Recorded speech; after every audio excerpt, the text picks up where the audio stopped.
Hey everybody, thank you for tuning in to another episode of Return to Build Talk, Fat Rich Conversations. I'm your host, Samantha. I am the co-owner of Sankofa, and every Tuesday night at 8:30 p.m., we have interesting conversations with Black entrepreneurs to discuss the importance of community development, as well as certain topics. So tonight we're going to be talking about using your voice. So, let's see. Hey, Camille.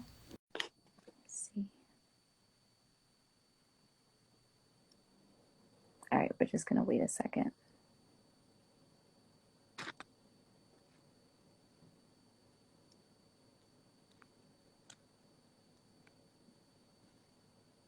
So yes, while we wait for Camille, I hope everyone's week has been uneventful. It has been an interesting day, but we're just going to keep powering through. Super excited for... Hey, Camille. Hey. How are you? Fine, how are you? Good. I am just... Hey, Mark. Oh, Mark is here. You know, the bishop has to show up and check on his folks. Lord Jesus. That is too funny. Yes, let me... I'm going to do my best to not say king, but I'm going to share with some people. We're not gonna embarrass Mark tonight. No, we'll be on our best. But yes, thank you so much for coming on. I really wanted to discuss, and I feel like there's no one better than you to discuss this because, one, you have a very successful podcast that you, and when I say it's successful, it's like you have put in work day in, day out. You are constantly improving on your business and your brand. So I absolutely love your take on things. And I feel like you have a really interesting perspective because of what you do professionally. And in addition to that, what you've decided to discuss, like topics that you discuss on your podcast, and just being able to use your voice to be able to empower others. So yeah, I'll share with some more people and then we'll get started. I was doing the same thing, just sharing with a couple of people. Sounds good. I see Steven is on here. I met him when I was stationed in the military. I was on in New England, and he's a part. Him and his mother are part of the parliament in Kenya, and so we became acquaintances, and we keep in touch on a regular basis. Very nice. Yeah, so he's a part of Kenyan government. So we have some international diplomacy on tonight. Well, all right now, come on. Yeah. So yeah, all right, okay, I'll leave it at that. And you guys can feel free to ping some people in. So Camille, we'll just get right into it. What made you want to start a podcast, firstly? Honestly, it wasn't me. I was actually in the Navy. I was stationed in California, and I always keep like a planner / prayer journal around with me everywhere I go. And if you know me, I'm a girly girl. I love pretty things. It was so funny because I was sitting at my desk, and for 2 days my computer had crashed. And at that time I had been in prayer a lot, and you know when you're in those moments, and I'll write things down. So honestly, I was sitting at my desk and I heard this voice say start a podcast, and I was like, you ain't talking to me because I don't talk. You know, I'm naturally introverted, quiet. I've always been like that growing up. But then, you know, joining, you know, we're both D9 ladies, and joining sororities and going through that and going through the military, it just pushed me to be a little more outspoken. And so I heard the voice again, start a podcast. And I knew that voice the second time. So I was like, okay. So on my lunch break, I went home and I got on Google and just started writing like how to start a podcast, like with pretty much no money. Funny, not knowing I would later write an ebook, start a podcast with less than $100. Right. So it's ironic how that played out. But in that process, I just started looking up information on starting a podcast, what I needed to do, show layout. And I'm not a tech person. And I just started praying like, God, bless my intelligence, bless my hands, bless the resources. And just like that, so he started doing it. And it's amazing when you're obedient. he will put everything into place, but you have to follow his voice and act on what you heard. Not, Absolutely. saying that, I didn't have questions or I wasn't nervous, but not knowing, me being obedient and listening to what I heard would put me to where I am now. So that's how the podcast got started. I never knew that. I never Yeah. knew that. So now it's like, Yeah. wow. It's definitely interesting when you hear it, because I feel like we recently had this conversation, not just you and I, but I mean, like, as a group, we've had this conversation with regards to hearing that voice, and then you're shying away from it and you find all the reasons as to why you can't do it, right? And then it's going to come back around again, like, it's going to knock a little bit harder this time. So really, it's good that you took heed the first time, because you've been able to impact so many people by using your voice. And as you said, you were naturally an introvert. So how did it feel once you started getting into podcasting?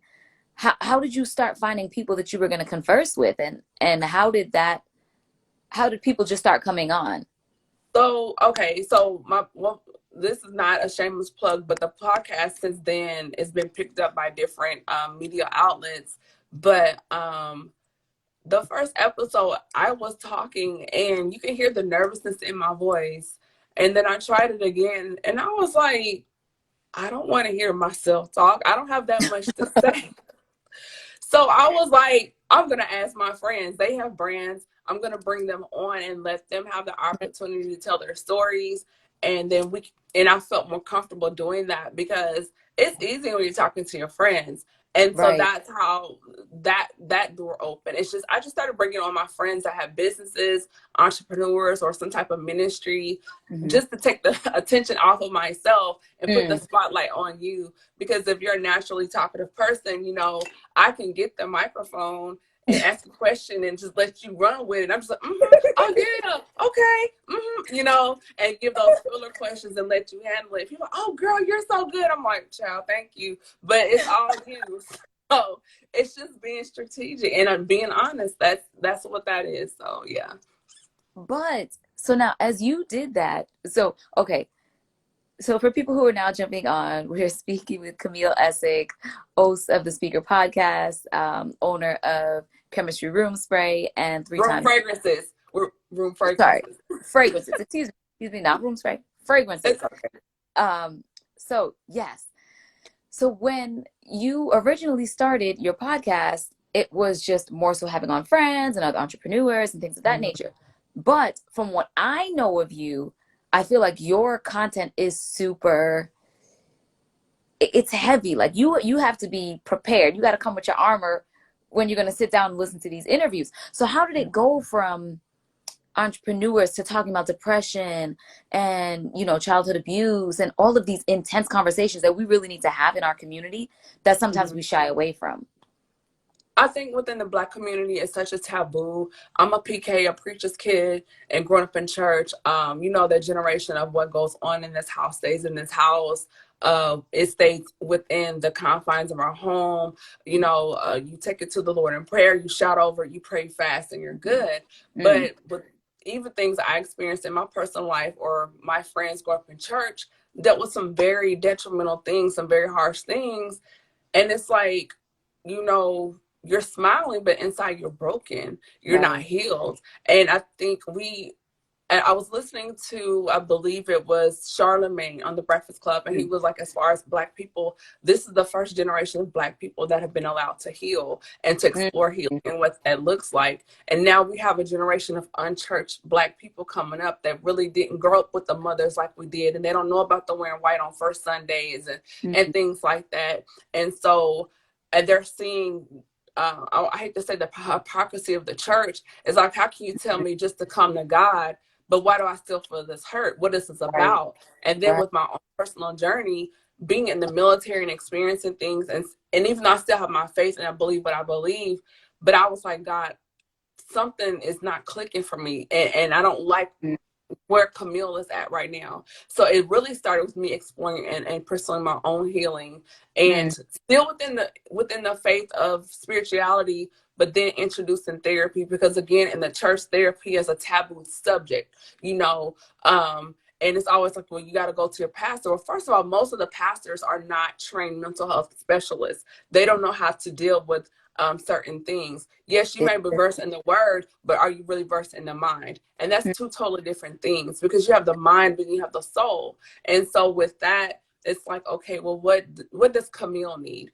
What have I done? What have I gone through to pursue healing and to get to where I need? Because you can be creative, you can have all these gifts and talents, you can be anointed, but it doesn't mean anything if you're broken. And that's where it was like, okay, we need to rip the Band-Aid off within the pews and going from Sunday to Sunday, and you can shout and pay your tithes and still go home and try to kill yourself. You know, and you hear about pastors committing suicide. You hear about people in the church dealing with depression. There was an acquaintance, Mark and I had in the Navy. He killed himself. And it's just different things like that. And it's like, well, pause, time out, wait a minute. What is really going on here? So that is when I need a platform. It's cool we can promote brands and businesses, but we also need to promote healing, because as entrepreneurs and creators, a lot of us, we deal with things here and emotional, because that's our place of creativity, that's our place of anointing. And those places of anointings and where giftings are, that's where the enemy is going to attack you. So you have to take more time than others to guard that and to heal that, because that's where our provision, where our finance, where our resources come from. And if that's not whole and healed, then you're going to bleed on your brand. Because a lot of times when people on social media, they want to do like the highlight reels, and I have 10,000 followers, and and I bought the house and the first car and have the range. But what does that mean if you don't want to get out of the bed in the morning, open the blinds, and you won't wash your tail for 3 days? It means absolutely nothing. So we really have to explore these things and open it up. You know what I'm saying? So that's why, you can have a Mercedes and you can have God, but you need to have your therapist on speed dial as well. So that's kind of where we go through that, where I've had people on that have been sexually assaulted, dealing with abuse. I've had people like Antoine Aiken on. He's a psychotherapist. We talk about Black men and mental health. We talk about racial profiling, people that have experienced things.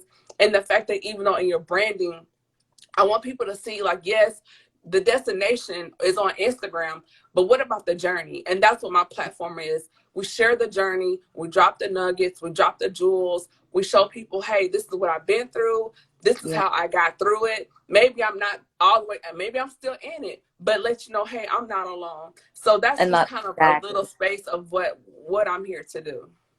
I absolutely love that you've created that space, because when you create the space, that's when the people come. And I know that you probably didn't expect to impact the amount of people that you've impacted in your life just by starting this one podcast, because you were like, me, I'm an introvert, I don't really want to speak. So it went from that to just being able to be a space of healing for people. I know that I've listened a couple of times, and I particularly liked the ones where I felt so connected to the individual who may have been wanting to find ways to heal themselves. So like, what do you do for self-care? So like in terms of lighting candles or journaling or praying or doing different things, like I was able to vibe with that and connect with that. And I'm team self-care. I'm queen of self-care. I will shut down and ghost you in a minute. Like, I'll see you tomorrow. I gotta go. Very I'll leave. But I love the fact that you said that, like, as entrepreneurs and creators, like, our space is here and we have to protect that space. Like, I never thought about it like that. Like, you think guard your heart, but definitely you have to guard your head as well, because there's so many things that's like an influx of overstimulation.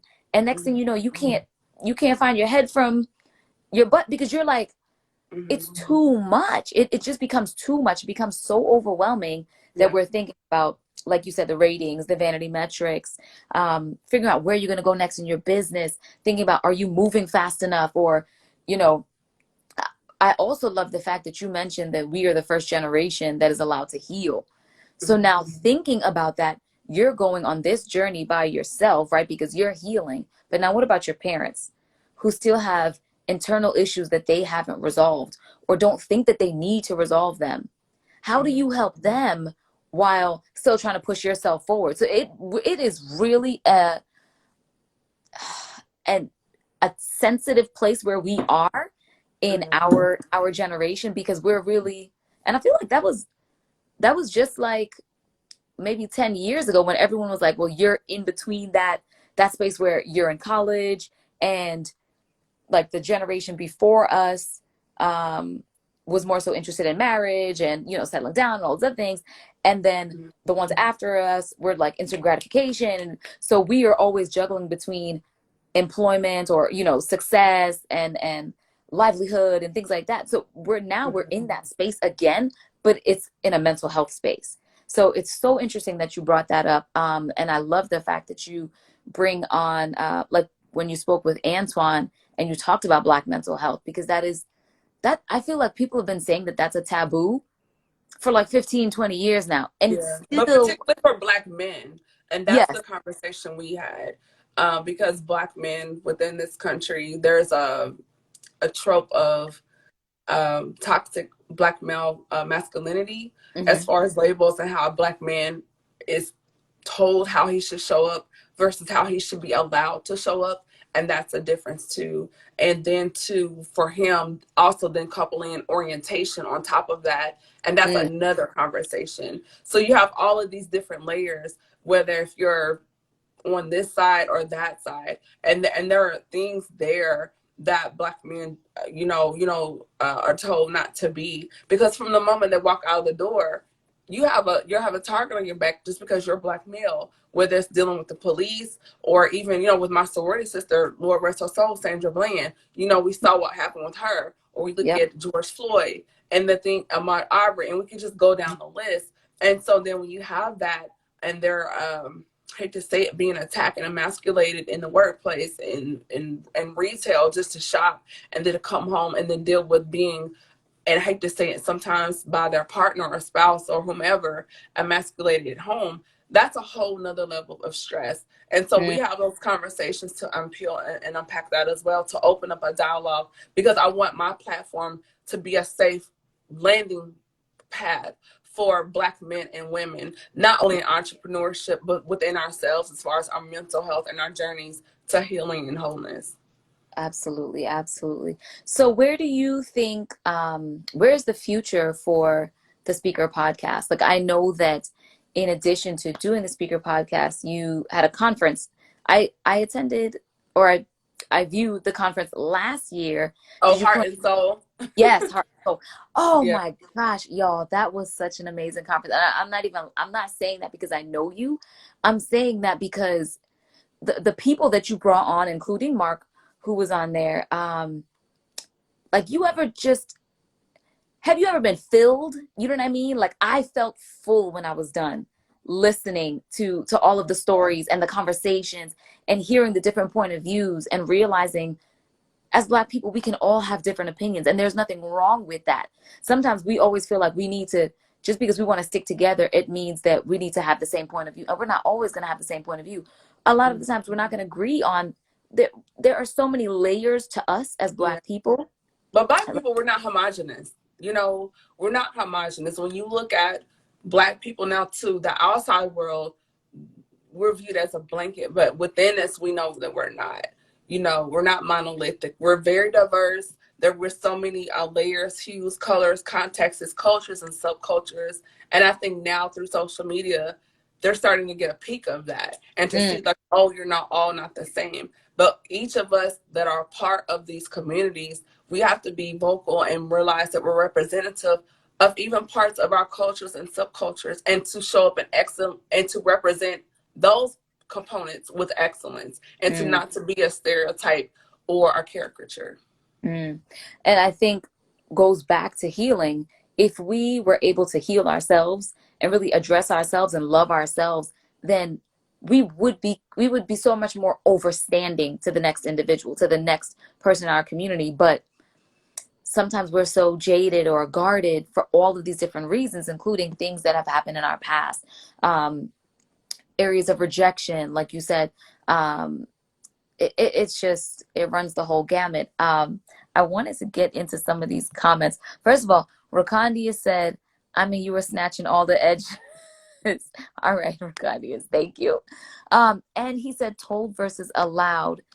Michael then said, I pinged his or pinned his comment. I think the allowed is the problem and not enough told or positive examples of what a strong, mentally stable Black man should be. What do you say to that, Camille? I think Black men are there and they exist. I feel like they don't get enough shine. They don't have enough recognition. They're there. I think sometimes they're overlooked because social media or society continues to put these avatars in our face as far as what they feel like a Black man is or what he looks like or represents. And I think it's for us, whether it's Black women or even Black men with our community, to say, yes, that may exist, but hey, I exist as well, and to use your platform to prove the narrative otherwise. Yeah, yeah. Rosetta said 100% agree. They are there. And sometimes that's interesting just to hear that they are there just means that they're existing. You know what I mean? Like it's not enough for our Black men to exist. They need to be thriving. They need to be excelling. They need to, and it's not to say that And they they need to don't, be supported. right? And they need to be supported. And they need to be supported. So in order to be supported, the person who's supporting them should one be supported, right? But they should also be full enough that they can pour. And that's another part of the issue that we have sometimes as Black women. We're pouring from an empty cup. And when we pour from an empty cup, what quality is it that you're giving the next person, your spouse or your Yeah. friend or whoever it is? So I'm not Right. saying that is it the chicken or the egg. What I'm saying is we all have to heal in order to be the best possible person for ourselves and our community and our spouse, whoever, friends, family. Yeah, So I thank think, you so but it much. also ties, it starts with us. And that's why with my ebook, The Self-Love Guide, we discuss the inner voice. We explore that as far as Mhm. beginning, defining, first of all, what is the inner voice? What is your inner voice? What does it sound like? What is the origin of it? The negative thoughts you may have, where did that come from? Who Mhm. told you that? How did that make you feel in that moment when it happened? And there's a whole process I'll walk you through as we look at that. Mhm. Because as I say in the beginning of my self-love guide, um, you have to ask yourself when you're talking to yourself, like for example, you and I are friends offline and online, and the things that if you're going through something, I should be there to encourage you, to motivate you, to inspire you, to help you find resolute. However, if I'm saying things, well, Samantha, you knew better than that, or girl, you knew he was crazy when you met him. I mean, if I'm talking to you like that, would you be my friend? Probably Right, not. So the right. very things that I would not say to you, why would I say that to myself? So if I That's wouldn't say those things to you, I should not say those things to myself up here and in here. mhm. So Mhm. therefore, I need to extend the grace and the kindness and the love and the support and the nurturing I give to you. I have to give that to myself. And that's Yes. what the self-love guide is about. It's about going into your inner voice, digging out the debunking the junk, getting out Hmm. the negativity, finding out, well, hey, well, when did this happen? Yeah. Okay, it was 5, you're in kindergarten, and your mom did something, said something, and then Yeah. getting to the root of that. Because I think we see a lot of social media, people getting all these degrees, buying all these red bottles and bundles and hair and all this crap, and Mhm. you're treating the symptoms, but you're not dealing with the causation. The And cause. you got to Mhm. deal with the source of that. And once you Mhm. deal with the source with that, whether if it's the rejection, the not being validated, the insecurity, the jealousy, whatever that is, then you'll create out of a different place. Because a Mhm. lot of people are creating for a sense of validation or to be seen, and not Right. out of a sense of wholeness and pure creativity. Wow. Ooh. Y'all, Camille is just My I, goddaughter is here. Hey, Sydney. Sydney. Oh my gosh. I just feel like you are blessing us tonight. You are absolutely blessing us. And the beautiful thing is that this is coming from a place of growth, right? This is coming from, it's not like you have to have these growing pains. You had to go through it yourself in order to be able to navigate somebody through it and to be successful on the other side. So I love the fact that you are so vulnerable and transparent with everything because that's what makes it even more relatable, you know? So I did want to ask you because you have your ebooks and you have chemistry, I have fragrance. to say, it's different. It's one thing when you're the host, but when you're in the hot seat, it feels a little different on the side. I'm like, hold on, what is she gonna ask next? Oh my god. No. I promise you. I mean, I won't. I know what we talked about prior to, but I would like to talk a little bit about chemistry because I want people to know about chemistry as well. And how did that come to be? How does that tie in? Oh, I absolutely love these bottles, though. I absolutely love these Thank bottles. It's you. super sexy. So yes, how did chemistry come to be? And yeah, just I'll let you go ahead and say that.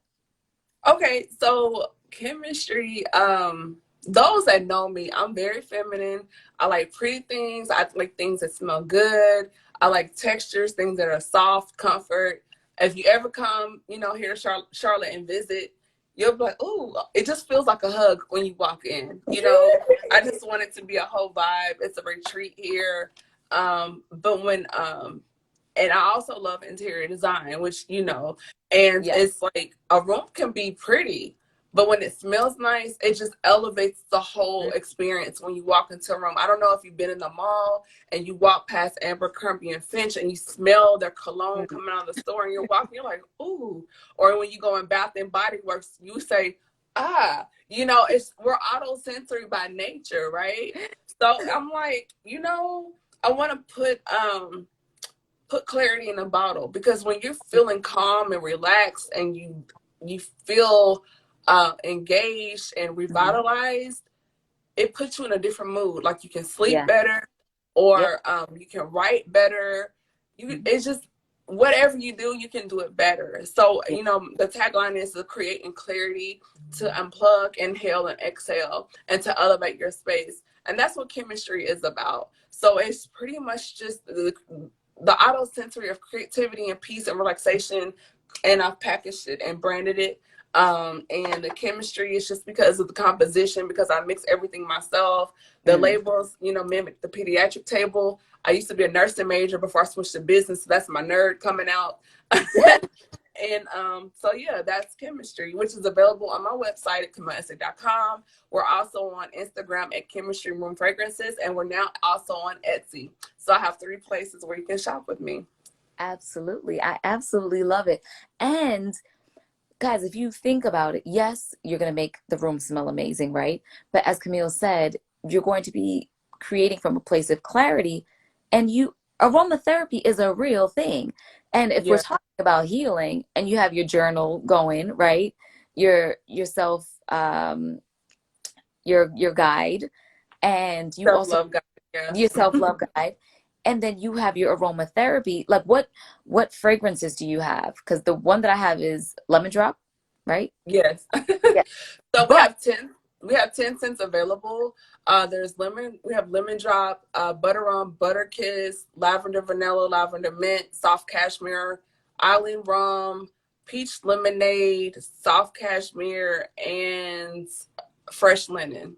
fresh So we linen, have fresh linen. Yeah, so we have a little something for everybody.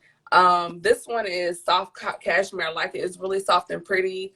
And if your guy is good, like after you do your laundry, you can put on your Mm, sheets, your towels, or whatever. Usually at night when I'm having self care night, my go to is the lavender vanilla, because lavender vanilla, yes, very calming, very mm-hmm. soothing. And in the morning, when I kind of want to have a zing, I'll go to lemon drop or something like that, or maybe like a spring mint, which is something else we have. But yeah, and then if you like something warm and spicy, we've got the island rum and the butter rum and butter kiss is a little sultry, is a little sexy. So I got a little something for everybody. Yeah. Yeah, and the Yes. peach lemonade is kind of like summertime in a bottle. So Oh, that sounds so good. Now I'm mhm. thirsty. But Yeah. no, I love the fact that you've created these fragrances because I know that when I spray something in my room, or if I like want to like incense, or I want to do something, I know it's going to change my mood. I know what I can go to because I know how it's going to make me feel, right? So if you know that this can change your mood just by spraying a spray, like why would you not do it? Why would you not spray a fragrance, right? So I love the fact that you are tying in the self-love with healing you can get like that connectivity with the podcast, and then you also have the fragrances. Because listen, if we're really gonna do this healing thing right, and it's not just Totality. Yeah. no. All the way around. Yeah. Right, exactly. Like if we're gonna do this thing right, like we can't just be doing it for the gram. We can't just be doing it and then we're, like you said, go to church on Sunday and then tomorrow, you're going through it all over again. Like we really have to be intentional about our healing. We really have to be intentional about what's around us, what we're allowing ourselves to be exposed to, and what we respond to. So yeah, definitely having a very nice fragrance or beautiful smelling place is very important. So I absolutely love everything that you're doing, Camille. Let me see. Did you have anything else that you wanted to let us know about before we wrap up?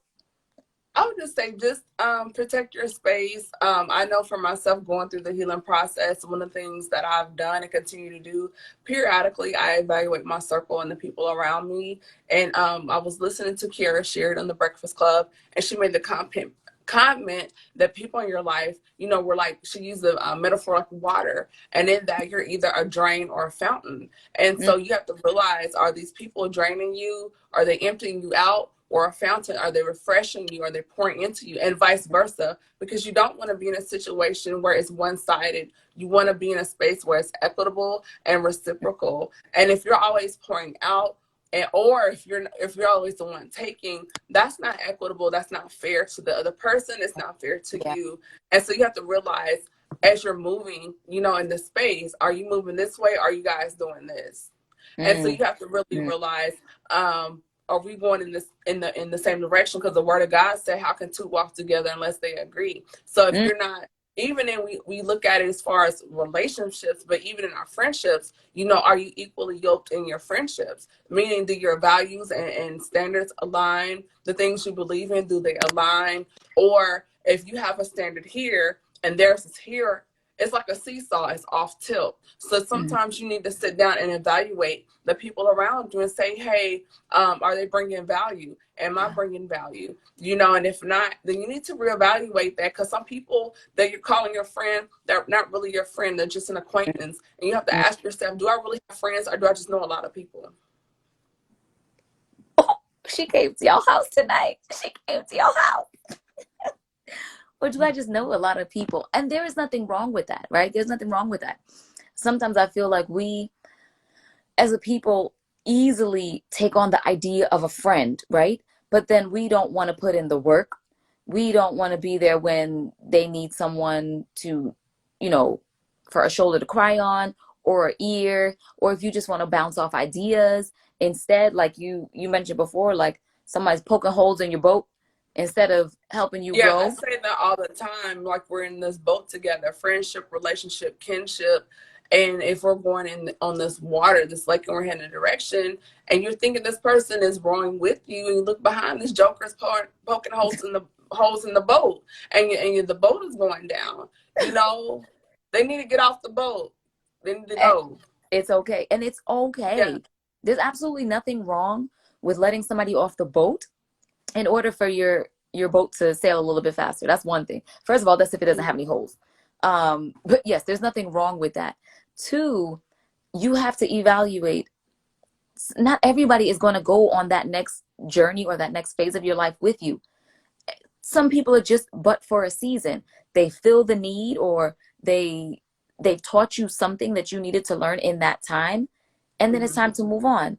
If you've learned, yeah, if they've learned the lesson, if you've grown apart, doesn't mean you can't possibly, reunite in the yeah, future. If you don't, that is okay, because you should be constantly being okay with improving yourself. And if you're improving yourself, yeah, you what we liked 2 years ago is definitely not what we like now. What we were yeah. doing 2 years ago, we definitely aren't doing now. We're in a whole Mhm. pandemic flourishing because times have changed and you have to be able to adapt. Some people can adapt, some Yeah, people, yeah. you know. Yeah, but I would just say, which with each level or chapter in your life, there's an exodus, meaning either you're gonna leave or someone's gonna leave, and you have to Mm, realize that it's a part of the process. everyone is not going to make it to you with you to the finish line. Excuse me, and that's okay. But you have to understand, even in that, when you show up, everyone is not going to be happy for you. Everyone is not going to root for you. As much as you want people to be your friend, everyone's not going to be your friend. And I say that because you have to realize your presence is going to cause disruption. Why? Because your process is different. You're being processed differently. And because of that, you'll be in spaces and like, oh my gosh, where did Samantha come from? And you're going to disrupt the space because what you have to bring to the table is not status quo. It's not the norm. And so and when that happens, there's going to be a little bit of rumbling and shaking, and there are going to be some ruffle feathers because there'll be some people that have been doing it 5 years, 10 years, however long, and you're going to come in and they're going, well, who is she? Like, how dare her? But it's not for them to understand and comprehend. They just need to know that God has opened that door for you and that space has been provided. So when you look at Psalms 23 and David's like, he prepared a table before me in the presence of my enemies. That scripture is also prophetic. In order for you to eat, that means your enemy has to be present and watch you eat at the table. What? Oh, yo, I just wish I could pause this right now because I just need to take a minute to breathe. What do you mean? What do you mean? So when you read Psalm 23, that verse is actually prophetic because he said he prepared a table before me in the presence of my enemies. So the table is being prepared. The enemy is there. They have to be there to watch you to eat because it's written in the word. He prepared a table before me in the presence of my enemies, so that he's watching you eat at the table. He might be at the kiddie table, but he's not at the buffet with you. Yo, I'm gonna head out because this is too good right now, Camille. This is too good right now. And she's just looking like real serious, like, yeah, that's what it is. That I think we're gonna yeah, I think we're gonna have to stop right there. Like I need to digest that. You remember the book Reader's Digest? I need to digest that. That was a whole right. Rosetta said, baby. That was serious. That was serious. Yeah. And wow. Y'all, that was take that home with y'all and let that. So you have to think about those things and the things that happen with us as entrepreneurs. And you think, oh man, I haven't blown up yet. I haven't gone viral yet. And you may have lost a couple hundred here, a couple hundred there. But this is actually the best place to do it. So for those that know me, I used to be in the Navy and I worked in aviation before I became a paralegal for JAG. And so then within aviation, there's a time when the pilots learn how to fly under the radar. Means you can't be seen by the enemy. You're under the radar. And so when you're doing practice flights, you can mess up in the flight. You might miss a course or a pass, but it's the perfect place to miss it because you're under the radar and nobody can see you. So we want these platforms and we want to be in these spaces, but the hiccups and the bumps we're having now, this is the best place for it to happen, under the radar. If you lose a couple $100, it's best to do it under the radar because we see all the time where people get these platforms and then they fall and it's done publicly and openly. So would you rather mess up under the radar and lose a couple hundred here, or be on a platform and you fall and you lose a couple million later? So even though you've not gone viral yet and you haven't landed that big contract yet, now is the best time. If you're going to fall, scrape, mess up, blunder, whatever, under the radar right now, it's the perfect time. This is the perfect place to heal. It's a perfect place to mess up, here under the radar. So appreciate that you haven't blown up yet. Appreciate the isolation. Appreciate being nobody right now, because this is the place that you're being cultivated. This is the place that he's pouring into you. This is the place that he's growing you. And once you begin to master this, he'll say, okay, now she's ready. But you have to master the life under the radar before he can bring you to a public platform. Jesus.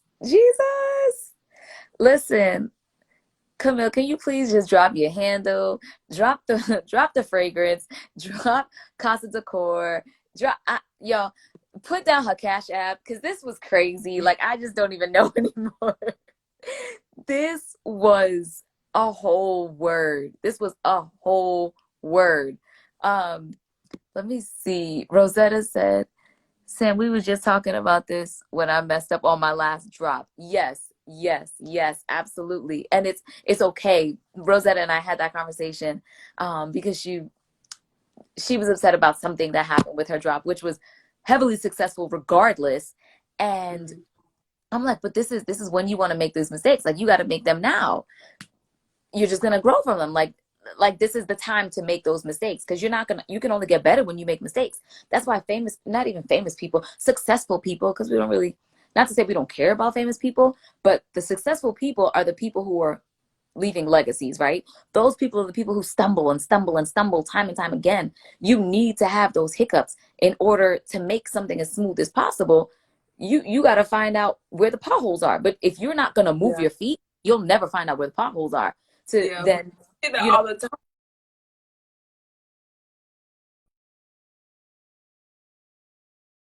I, time.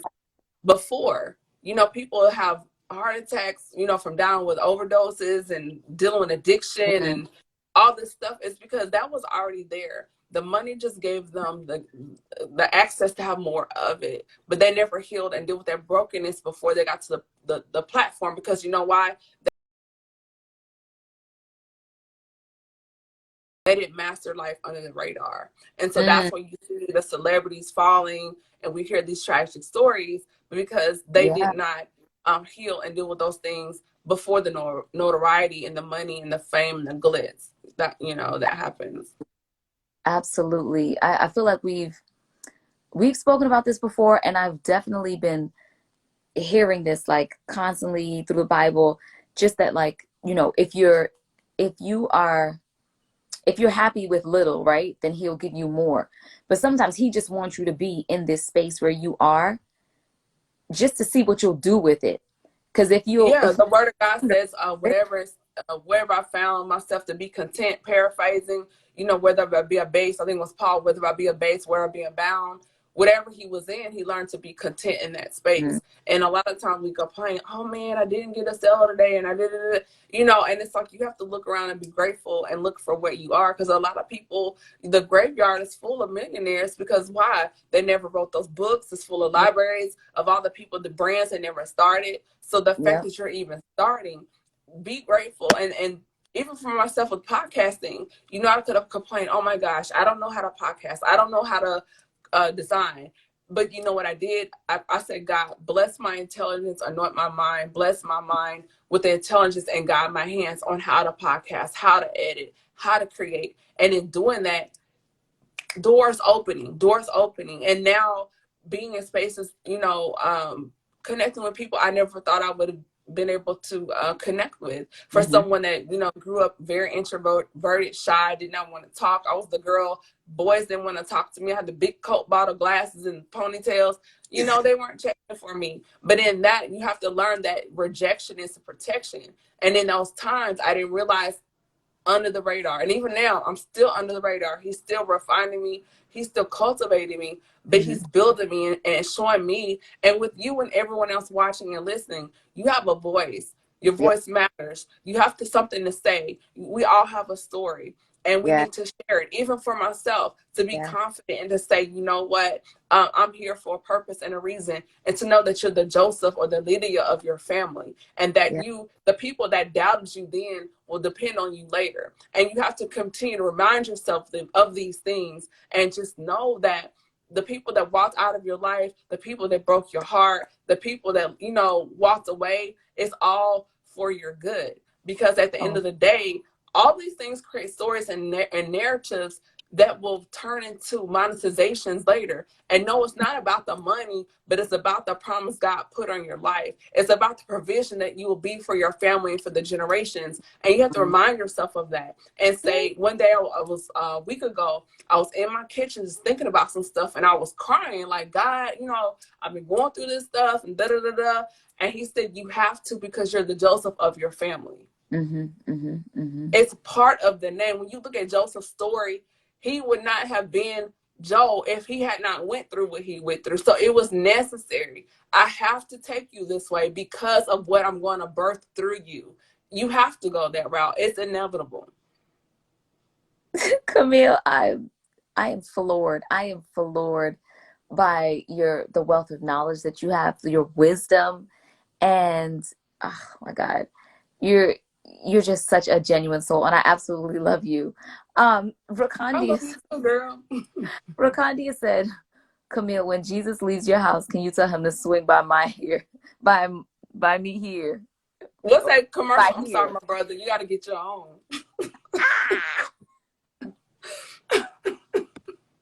Not the tongues. Hold up. Oh, now he's speaking tongues. You know what? I'm gonna let these people out because y'all play too much in the comments.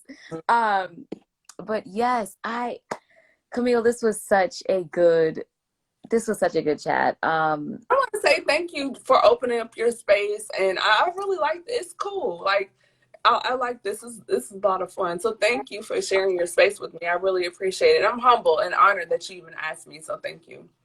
Oh, well, I think highly of you. So yes, it was nothing. It was a no-brainer. But yes, please tell the people one more time where they can find you, where they can find chemistry. Also, y'all follow Casa Decor because as Camille said, she loves doing interior designing, and she's one of them people that'll just get like a little like rinky dink box or whatever, and it'll turn into something like real fancy, and she'll put the knobs on there, and she'll just be doing it. And I'm like, how the heck does she do all of this? Like, I was like swiping to see the end. I'm like, oh, this is nice. And then I can imagine the room sprays go, or the fragrances in the background. And I'm like, y'all, I get excited when I look at the pictures. I get excited because I can't do those things. But so I live vicariously through Camille. So please tell them where they can find all of your goods and the self-love book. And yes, the fragrances. Okay. Well, those, if you hit the link in the bio, be sure to follow me on Instagram at Camille.Essick and shop with me at www.camilleessick.com. Chemistry Room Fragrances is available here on Instagram as well as my website and on Etsy. The Speaker Podcast seasons 1 through 7 is streaming right now on iHeartRadio, Spotify, Google Podcasts, and we've now been picked up by Pandora, so I'm excited about that. Yeah, we're with Pandora now as well. Yeah, I have 3 ebooks: The Self-Love Guide, How to Start a Podcast for $100, and the E-Boss is a book called E-Boss, and it's how you can create ebooks without breaking the bank. So those items are available by just simply hitting the link in my bio. Wednesday nights, I'm here with Samantha and the ladies on Clubhouse, so follow me there. And then on Saturday nights at 10 p.m. Eastern Standard Time here on Instagram Live, I'm also the host of Mike and Mimosas. So you can subscribe, and there I'm on YouTube, catch all the replays there. And if you want to connect with me, you can shoot me an email at info@CamilleEssick.com. And Samantha, thank you again so much for having me here. It was an absolute pleasure. Thank you so much, Camille, for coming on. It's gonna be hard to pick out the gems in this because I'm gonna just be here all night, just like rewatching this and just, child, the reels we're about to create.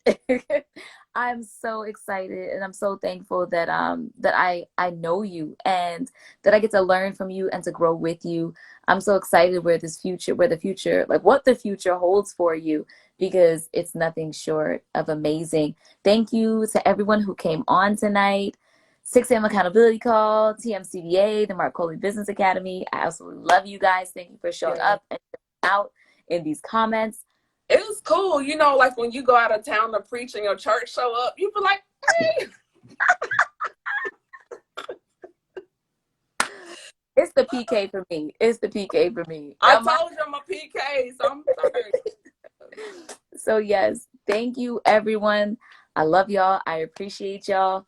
Come check us out every Tuesday night at 8:30 p.m. This is another episode of Return and Build Talk, Fat Rich Conversations. And until then, return and build. Bye guys. Bye Camille. Thank you. Be blessed, guys. Thank you. Bye-bye.